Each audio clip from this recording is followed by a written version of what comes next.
भारत के लोकतंत्र में और लोकतांत्रिक इतिहास में बहुत ही शर्म का दिन था। विपक्ष के नेता राहुल गांधी जबरदस्ती और जबरन बिना किसी अनुमति के प्रधानमंत्री के निवास के गेट पर धरने पर बैठ गए। उनके पिताजी भारत के प्रधानमंत्री रहे हैं, उनकी दादी जी रही हैं इंदिरा गांधी जी, उनके परनाना नेहरू जी भारत के प्रधानमंत्री रहे हैं। प्रधानमंत्री के निवास की गरिमा क्या होती है उनको मालूम है। फिर भी जिस तरह का गैर जिम्मेदाराना उन्होंने आचरण किया है, मैं उसकी बहुत ही भर्त्सना करता हूं। वो सिक्योरिटी जोन है, प्रधानमंत्री की सुरक्षा सबसे महत्वपूर्ण होती है, विपक्ष के नेता की भी होती है, बाकी मंत्रियों की होती है। आप इस तरह से करेंगे, जबरदस्ती बैठ जाएंगे। और आपसे बातचीत की गई, मंत्री जितेंद्र सिंह गए थे, गृह सचिव गए थे, वो गए ठीक है नीट पर बहस हो तो हम तैयार हैं। फिर आप मुकर गए कि मेरी मर्जी। ये क्या देश आप ही के कारण चलेगा? आप ही की उद्दंडता से चलेगा? Rahul Gandhi, you have been irresponsible. I condemn your entire conduct yesterday. बाद में मजबूरन पुलिस को कार्रवाई करनी पड़ी।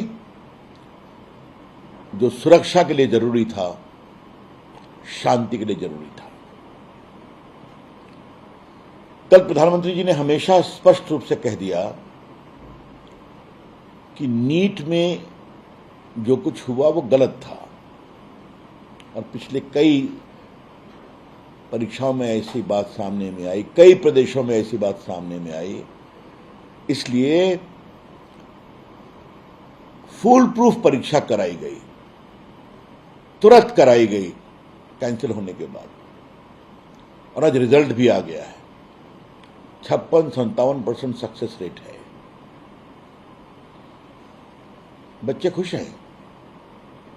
तुरंत उनकी नई परीक्षा हो गई जिसका कोई एडिशनल फी नहीं लिया गया। ये सारे नीट को देने वाले बच्चे, बाकी नौजवान हम लोग के बच्चे हैं। उनके भविष्य की चिंता करना हम लोग का फर्ज है और करेंगे। और स्वयं प्रधानमंत्री ने कहा कि 13 लोग गिरफ्तार हैं, उनका ट्रायल होगा। उन्होंने ये भी आग्रह किया जो धुरंधर वकील लोग देश के हैं वो इनके ट्रायल में इनकी सजा को पक्का कराने आगे आए। ये उनकी अपील थी। उसके बाद भी उन्होंने ये भी कहा कि पूरे सिस्टम को और ठीक करने के लिए पूरी जांच और परख चल रही है, कैसे ठीक किया जाए।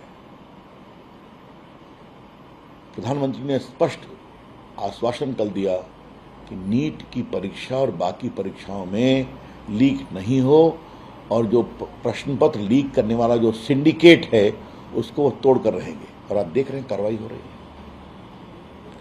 इसके बावजूद सिर्फ और सिर्फ अपनी नेतागिरी चमकाने के लिए राहुल गांधी ने किया है। क्या कांग्रेस के राज्यों में नहीं हुआ है लीक? क्या हम सब खोलना शुरू करें क्या? लेकिन हमारा स्तर राहुल गांधी की राजनीति का नहीं है। बच्चों के भविष्य से मामला जुड़ा हुआ है। ये सारे बच्चे हमारे हैं।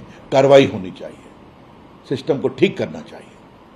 जब सरकार लगी हुई है, हम लोग सभी लगे हुए हैं। राहुल गांधी, आपको जो कुछ रचनात्मक सुझाव देना जरूर दीजिए, लेकिन सवाल सुधार का और सुझाव का नहीं है, सवाल है अपने राजनीतिक स्वार्थ का। ये तो कल दिखाई ही पड़ गया कि आम आदमी पार्टी उनकी आलोचना कर रही है। जब देखे कि समाजवादी के लोग पीछे पड़ गए तो वो भागे भागे चले आए। आपको वोट नहीं मिलता, आप जीतते नहीं, आप बार बार हारते हैं। राहुल गांधी, आपकी पार्टी आगे फिर हारेगी। लेकिन देश राजनीति से बड़ा होता है। हिंदुस्तान के नौजवानों का भविष्य हम समों से बड़ा होता है। उसमें मिलकर काम करने की जरूरत है। आपने जो आचरण किया है वो बहुत ही निंदनीय है, उसकी हम बहुत ही भर्त्सना करते हैं। राहुल गांधी के खिलाफ प्रोटेस्ट करेगी बीजेपी, क्या कुछ कैसे मुद्दा उठाएगी? अब चले सदन में बहस के लिए तैयार हैं। आप देख रही हैं, बार बार ऑफर किया है। अच्छी बहस होनी चाहिए, उस बहस से देश में एक संदेश जाना चाहिए। वो हाउस चलने दे रहे हैं क्या? आप देख रही हैं ना। तो आप हाउस चलने नहीं देंगे, फिर कहेंगे बहस होनी चाहिए, और जब बहस का ऑफर दिया जाएगा तो कहेंगे नहीं मेरी मर्जी। ऐसे तो तब नहीं चलता ना। सर, जेपी नड्डा और जितेंद्र सिंह सोनम वांगचुक से मिले हैं, छात्रों से भी लगातार मिल रहे हैं। किस तरीके से ये संवाद तो हो ही रहा है। अब आप छोड़ दीजिए, वो लोग उस पर औपचारिक चर्चा करेंगे। लेकिन जितेंद्र सिंह मिलने गए वहाँ, नड्डा जी गए उनसे मिलने के लिए, पहले उनके घर बातचीत हुई, अस्पताल में गए, वांगचुक से मिले। तो ये तो आप देख रहे हैं, संवाद तो हमारी सरकार का एक बहुत इंपॉर्टेंट लक्ष्य है। सर, जो एलिगेशन है सबसे बड़ा बीजेपी के अगेंस्ट, वो ये है कि वो बातचीत नहीं कर रही है बच्चों से, बच्चे तभी सड़कों पर उतर रहे अच्छा, हैं। बातचीत तो हुई ना। देखिए, सवाल बच्चों से नहीं है, ये सभी हम लोग के बच्चे हैं। सवाल है उन बच्चों के पीछे अपनी राजनीति चमकाने वाले नेताओं के बारे में, जिनको जनता बार बार वोट में रिजेक्ट करती है और आगे भी करेगी। कृपया करके वो बच्चों के कंधों से अपनी राजनीति नहीं चमकाएं।